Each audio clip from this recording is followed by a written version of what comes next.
सुधांशु त्रिवेदी। मैं बिल्कुल जवाब दे रहा हूं। देखिए, अभी जो 3 राज्य विधानसभाओं के चुनाव हुए, उसमें सोशल मीडिया क्या कह रहा था कि राजस्थान में मामला नजदीकी है, नेक एंड नेक है, मध्य प्रदेश में कांग्रेस का एज है और छत्तीसगढ़ कांग्रेस जीती हुई अभी है। ईवीएम आने वाली है। क्या आया?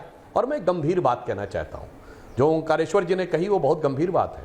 सोशल मीडिया से चुनाव प्रभावित होते हो न होते हो, प्रभावित करने का प्रयास किया जा सकता है। यदि विदेश में बैठे हुए कुछ लोगों ने बाकायदा यह संकल्प लिया है कि मोदी जी को हटाने के लिए वो $1 बिलियन भारत में खर्च करेंगे, तो वो कहां खर्च कर सकते हैं? वो सीधे वोटर को तो दे नहीं सकते। तो इसी ढंग के माध्यम होते हैं जहां के द्वारा वो वातावरण बनाकर उनसे प्रभावित करने का प्रयास कर सकते हैं। और ऐसा पूर्व में कई बार आया है। अगर जॉर्ज सोरोस ने कहा है कि $1 बिलियन खर्च करेंगे, और ये बात मैं हवा में नहीं कर रहा हूं, ये पहली बार एक ऐसा चुनाव हुआ है भारत में जिसमें एक बड़े देश ने, ये कोई अखबार में छपी रिपोर्ट नहीं है, रशिया की फॉरेन मिनिस्ट्री ने ओपन स्टेटमेंट दिया कि भारत के इलेक्शन को प्रभावित करने का प्रयास किया जा रहा है। अब कौन प्रभावित करना चाहेगा, क्यों प्रभावित करना चाहेगा? भारत की जो ताकत उभरती दिख रही थी, अभी ओंकारेश्वर जी कह रहे थे, कहां FDI कम हुआ है मान्यवर? फॉरेन एक्सचेंज रिजर्व $648.5 बिलियन के रिकॉर्ड स्तर पर पहुंचा है। आप किस आंकड़े की बात कर रहे हैं? अभी मूडीज ने हमारी रेटिंग बढ़ाई है, अभी IMF ने हमको 7.2% $45 बिलियन था 2014-15 में, भारत के स्टॉक एक्सचेंज का डाटा आपको बता दिया। चलिए, वो आप कहेंगे वो बड़ी बड़ी बात है। अब सिर्फ एक बात बोलता हूं, भारत के 7.5 करोड़ परिवार ऐसे हैं जिनके पास कोई ना कोई ऑटोमोबाइल है, यानी 2 व्हीलर या 4 व्हीलर है। यह हमारा डाटा नहीं है, ये वर्ल्ड की ऑटोमोबाइल इंडस्ट्री ने डाटा दिया है। तो 7.5 करोड़ कौन है मेरे भाई?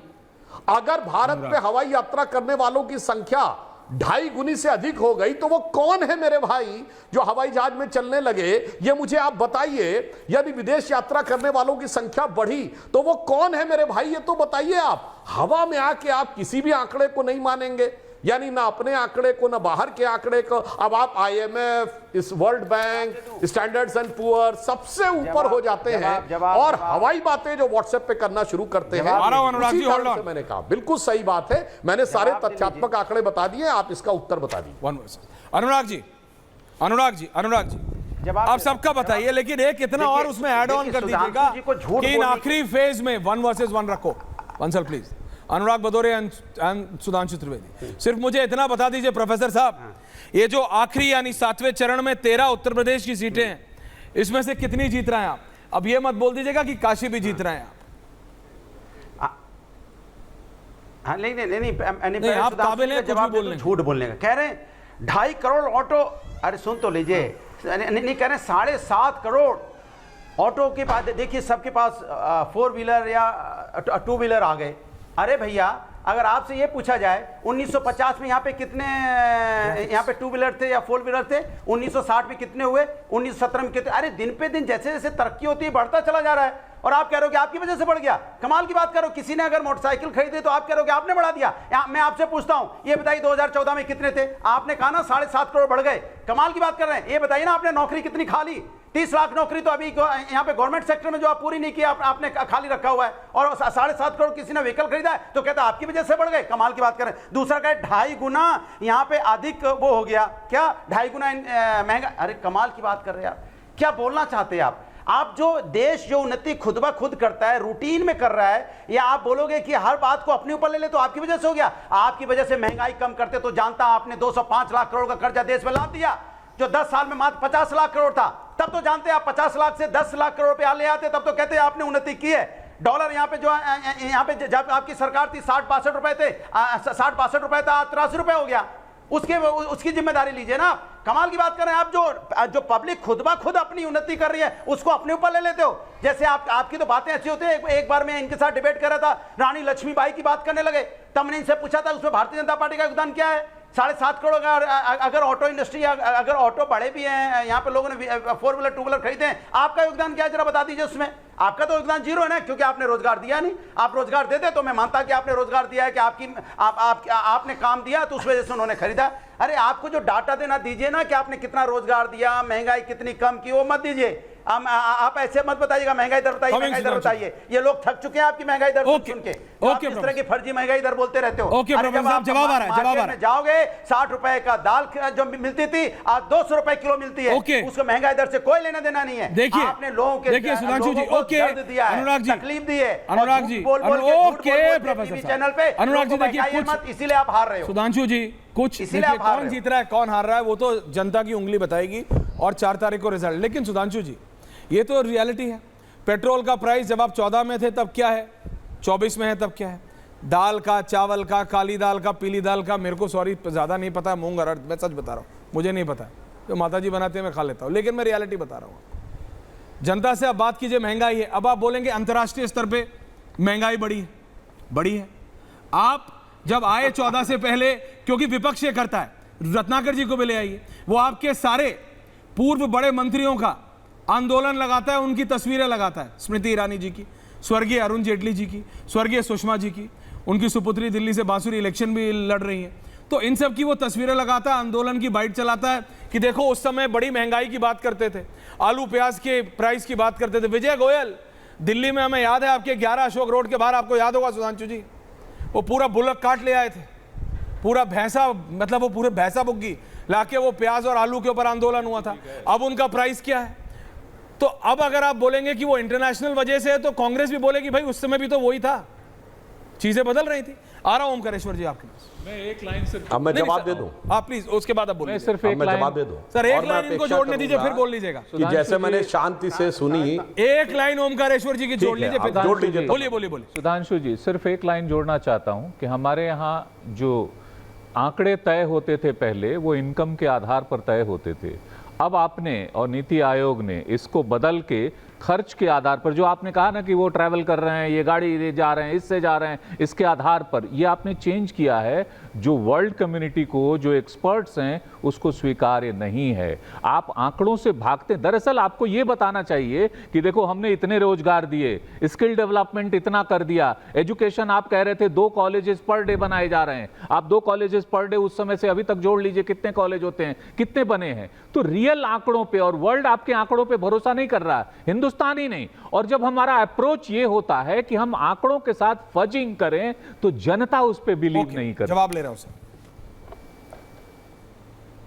सांसद जी, देखिए मुझे लगता है ओंकारेश्वर जी को, देखिए सपा, इनको तो मैं मान सकता हूं, भदौरिया जी तो सपाई टाइप की बुद्धि वाले हैं, वो तो ऐसे आए बाएं बोलते हैं। ओंकारेश्वर जी को गंभीरता से बात करनी चाहिए। आप कह रहे हैं वर्ल्ड हमारे आंकड़ों पे भरोसा नहीं करता, तो आईएमएफ ने हमारी रैंकिंग कैसे ही बढ़ा दी। वो आईएमएफ जहां डॉक्टर मनमोहन सिंह बीच में नहीं, आप कहना क्या चाहते कहिए सर, बीच में वर्ल्ड अनुराग जी बीच में बैंक, नहीं। स्टैंडर्ड अनुराग जी बीच में नहीं। मूडीज, इन्होंने सारी की सारी अनुराग जी हमारी, बीच में अब नहीं, मैं एक और ऑडियो खड़ा फैक्ट मत बताता कीजिए, ऑडियो डाउन। हूं। देखिए चिल्लाइए नहीं, हाँ, बीच में नहीं प्लीज, थैंक यू। फिर भाई क्या कर रहे मैंने कहा भाई ये गलत बात है भाई, बोलिए। यही इनकी इस आदमी की खासियत ही यही है कि सिर्फ आके डिस्टर्ब करने के लिए आता है। कंटिन्यू। हम, मैं जैसे शांत था, जब ये बोले मेरा फिगर डाउन कर बोलिए, दीजिए, बोलिए। मैं बोलूं इनका फिगर अरे मैं डाउन किसी कर का दीजिए, डाउन नहीं कर रहा, ताकि बोलिए। दर्शकों के साथ न्याय हो सके। अब मैं बताना चाहता हूं, क्या अजब आंकड़ा दे रहा है, कह रहे 7.5 करोड़ लोगों के पास अगर ऑटोमोबाइल आ गया, कहता हूं तो अपने आप हुआ, उसमें आपका क्या। अरे भाई इनकम बढ़ी तभी तो आदमी ने खरीदा। यदि 2.5 गुना लोग जाने लगे हवाई जहाज में, तो उनकी आय बढ़ी तभी तो गए। और ओंकारेश्वर जी, चलिए एक डाटा बताते हैं। आप डाटा फजिंग कह रहे हैं, ये तो डिजिटल डाटा बोल रहा हूं। जब 2014 में आपकी सरकार गई थी, तब भारत में कितने स्मार्टफोन थे? 15 करोड़। आपकी सरकार आज कितने नहीं, मेरी हैं? कोई सरकार 80 करोड़। मेरी कोई सरकार ये बताइए 80 करोड़। इंटरनेट कनेक्शन क्या है? देखिए आप बोल रहे थे मैंने कोई डिस्टर्बेंस नहीं किया, ये गलत बात है बीच में बोलने लगना। मैं सबकी बात शांति से बैठता हूं, आपने कहा बोलना चाहिए, मैंने बोलने दिया। आप बोलिए। अब मैं दर्शकों से कहता हूं जाके चेक करिए। लेकिन आपकी सरकार मत कहिए, न मेरी वो सरकार थी, ना ये सरकार है, ना आने वाली सरकार होगी। अरे सरकार भैया, आपकी होगी, उनकी। मैं वही कह रहा हूं, कांग्रेस ओके, की सरकार में I'm an independent Right, sir. जैसे ही अनकंफर्टेबल बात आई, अब डिस्टर्ब करने के अलावा अच्छा, कोई कोई नहीं विकल्प नहीं रह जाता है। सर आपको अब बीच बाकायदा में चिल्लाने के अलावा कोई विकल्प नहीं रह जाता है। Thank you sir. हाँ बोलिए, अब मैं बोलता हूं। अब अपनी बात कंटिन्यू कीजिए। हाँ मैं बिल्कुल बताता हूं। देखिए उस समय 15 करोड़ थे स्मार्टफोन, आज 80 करोड़ स्मार्टफोन है। मतलब ये डाटा फर्स्ट है क्या? अरे भाई मूर्खतापूर्ण बात करने की इंतहा होती है। आज 84 करोड़ से ऊपर इंटरनेट कनेक्शन है, यह डाटा फर्स्ट है क्या? हर आदमी के हाथ में स्मार्टफोन है, जनधन अकाउंट भी स्मार्ट से जुड़ा हुआ है, आपके आधार कार्ड में जुड़ा रहता है मोबाइल। कुल 15 करोड़ थे उस जमाने में, फर्स्ट है क्या? तो गजब होता है, आकर कुछ भी आए बाएं साएं बोलना, अनुराग जी, प्लीज। अपनी बात को सही साबित करने के लिए इस प्रकार की बात करना, या ये कतई अनुचित है। जो यथार्थ बात है, अब मैं इनको कीमत पे बताता हूं। ऐश्वर्य जी, आपने बहुत अच्छी बात कही। जिस समय हमारी सरकार गई थी, मतलब हमारी सरकार आई थी, इनकी सरकार गई, तब पेट्रोल कितने का था? 62 रुपए का। हाँ जी, 62 रुपए का था। आज कितना है? 87 रुपए, या कुछ शहरों में 90 रुपए। कितना परसेंट हुआ? मैं दर्शकों से कहता हूं जाके चेक करिए, 60% की बढ़ोतरी हुई 10 साल में। और जब हमारी सरकार थी, गई थी 2004 में, सॉरी 67 रुपए पे था पेट्रोल जब हमारी सरकार आई, 90 रुपए पे है। अब आइए, जब हमारी सरकार गई थी 2004 में, दर्शकों से कहता हूं देखो जाके 2004 में पेट्रोल कितना था? 32 रुपए। और जब इन्होंने छोड़ा 2014 में 67 रुपए, कितना बढ़ा? 220, दुगने से अधिक। अब आइए, डीजल का दाम देखिए, 2004 में 22 रुपए, और जब हमारी सरकार आई 2014 में 52 रुपए, कितना बढ़ा? 225%। आज है 87 रुपए, कितना बढ़ा? 68%। आओ मेरे भाई और सुनो, दूध का दाम 2004 में 18 रुपए, और जब हमने छोड़ा तो 38 रुपए, कितना बढ़ा? दुगने से ज्यादा। आज कितना? 60 रुपए। अरे भाई, यथार्थ पे बात करो। ये तो आप नहीं कह सकते 30 साल में कोई कीमत नहीं बढ़ेगी। उस 10 साल में कितनी भयंकर महंगाई थी, और आज कितनी। और मैं दर्शकों से कहता हूं एक और चीज, गैस का दाम 2004 में 238 रुपए का सिलेंडर। आ रहा हूं अनुराग जी, रिलैक्स कर ले, जनवरी 2031 में मार्केट रेट 1241 रुपए का सिलेंडर, और आज क्या है? 1000 कुछ रुपए का। चिल्लाइए नहीं अनुराग भदौरिया। कोई नहीं चिल्ला रहा, बोलिए। आपके बोलने से नहीं होता, कोई दर्शक जाके चेक कर सकता है। जो मैं डाटा बोल रहा हूं इंटरनेट के ऊपर है। इसलिए मैं कह रहा हूं भाई साहब, प्रचार जो भी कर लीजिए, आज इसी इंटरनेट ने वो काम आसान कर दिया है, कोई जाके चेक कर सकता है। और 1 GB डाटा की कीमत 25 गुनी कम हुई है। कितनी? 25 गुनी कम हुई है।